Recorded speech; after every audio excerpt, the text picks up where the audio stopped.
Médico por profissão e escritor por vocação. Vou conversar agora com o doutor, agora escritor, José Wagner Papini.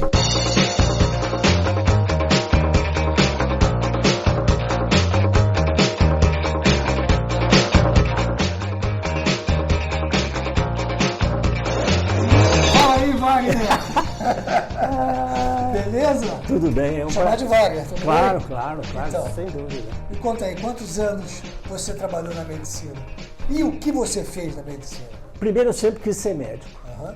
Desde que eu me conheço por gente, eu via muitos médicos em casa, então me deu vontade sempre de poder ajudar as pessoas, de poder, se não curasse, pelo menos aliviasse essas dores.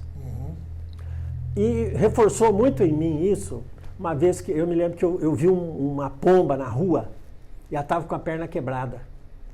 Peguei a pomba e levei para casa. Aí peguei 2 palitos de picolé, juntei os 2 na perna, enrolei lá uma gaze e cuidei da pomba uma semana. Foi a sua primeira experiência A médica? pomba, depois tirei, ela saiu andando meio capenga, mas continuou andando. Continuou andando. Então daí eu falei, pô, acho que eu preciso melhorar minhas técnicas, mas eu ainda vou chegar lá. Foi por aí. Foi. Aí você se formou em medicina e fez o que no primeiro momento? Eu sempre quis ser cirurgião. Na minha época, né, já tem um tempinho que me formei, a cirurgia era a elite da medicina. Então, você tem que ser cirurgião e sangue e tal. Nunca isso me atrapalhou, me incomodou. Fiz cirurgia, operei muito, aí matei à vontade. Aí fui para a Unicamp, fui fazer gastroenterologia, gástrica, clínica, sem mexer com bisturi. Certo. E fiz endoscopia também. Porque a endoscopia hoje é uma especialidade que você pode resolver muitas coisas. Passei uns anos nessa, enjoei também. Aí apareceu a geriatria na Unicamp. Fui fazer geriatria. E tem uma experiência interessante, quando tudo tem a ver, né? Nada é assim por acaso. Para mim, tudo é providência. Quando eu estava no 4º ano de medicina, um dia eu fui numa instituição de idosos, que, entre aspas, não se chama mais um asilo de velhos. Eram umas freiras que tomavam conta. E aí eu cheguei, me apresentei e falei, olha, eu sou acadêmico de medicina, eu gostaria de vir aqui aprender com os idosos, conversar com eles, ajudar de alguma forma. Me liberaram. Eles tinham lá um consultório, que eu nunca vi um consultório tão bonito como aquele. E não tinha médico. Comecei a dar assistência, ajudar os velhos e tal. E eu tinha um professor na faculdade, que era aquele que a gente tinha uma empatia muito grande. Então, quando eu tinha algum problema maior, eu pegava, internava aquele idoso para aquele professor e acompanhava. Então, com isso, aprendi demais. Porque o idoso é um livro de medicina, ele tem tudo. Ele sofre de tudo.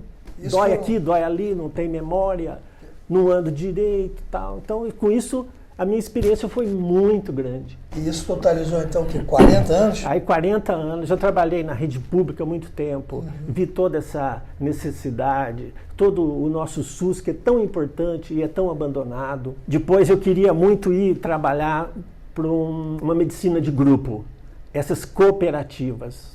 Mas, aqui entre nós, que ninguém nos ouça, cooperativa é assim, reserva de mercado. Eles não dividem o bolo de jeito nenhum. Então, para você entrar lá, você teria que sumir com uns 2 ou 3. Mas a minha coisa é cuidar de vida, né? Não é sumir com ninguém. Mas aí eu continuei, depois, até que enfim eu consegui entrar numa cooperativa, fui um cooperado e consegui me realizar muito.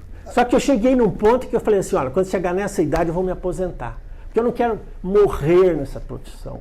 Mas o lance de você escrever sempre correu paralelo à medicina? Sempre gostei. Você sabe que todo bom escritor, antes tem que ser um bom leitor. Eu aprendi, o que me estimulou mais a ler foi meu pai. E aí eu também comecei a ler aquelas revistinhas de quadrinho e tal. E depois passei para livros, e aí comecei a escrever. E depois foi muito importante para mim, porque eu ficava pensando assim, será que eu escrevo mesmo? Você tem aquela cisma e tal. E aí comecei a participar de concursos. Até que eu participei de um em que eu ganhei esse concurso. Isso para mim foi assim uma prova de que eu estava no caminho certo. E esse foi o que gerou o teu livro Peregrinos do Cáucaso? Esse meu livro, Peregrinos do Cáucaso... Cadê ele? Tá para ele? Tá aqui, opa, isso. Aqui, deixa eu ver. Aqui, olha que legal. Fale. Peregrinos do Cáucaso, 422 páginas de muita ação, emoção, aventura, superação e amor. Demorou quanto tempo para você escrever esse livro, Papini? Com todas essas revisões que eu fiz, em média 3 anos. E quantos livros você tem escritos não publicados ainda? Quase uns 30. E Papini, então daqui para frente é só publicação? Isso, sempre. Continuar, estou divulgando da melhor maneira possível. E para a gente comprar o teu livro, como é que faz? O livro é o seguinte, você pode adquirir comigo mesmo. Sim, né? Mas onde você está para adquirir contigo? Então, no meu Instagram. Isso, @jwpapini, _escritor. E custa a módica quantia de... R$70, frete incluso. Ah, o frete incluso. Maravilha, ele está entregando em qualquer lugar do Brasil. Em qualquer lugar do Brasil. Dá uma palhinha rápida, sem spoiler, só para despertar a curiosidade das pessoas. Tá. O livro tem como pano de fundo o Cáucaso, que é uma região que fica ali limítrofe com a Rússia. Existe um ser malévolo que quer escravizar a humanidade. Esse ser, ele não pode ter contato com a claridade.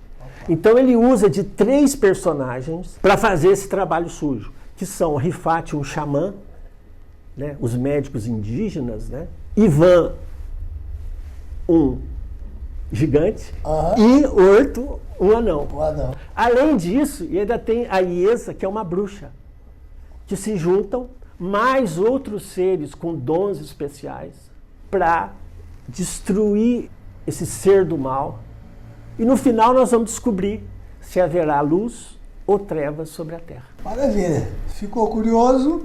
Então já sabe, @JW _escritor. _escritor. E eu posso dizer o seguinte, depois que você ler esse livro, você nunca mais será a mesma pessoa.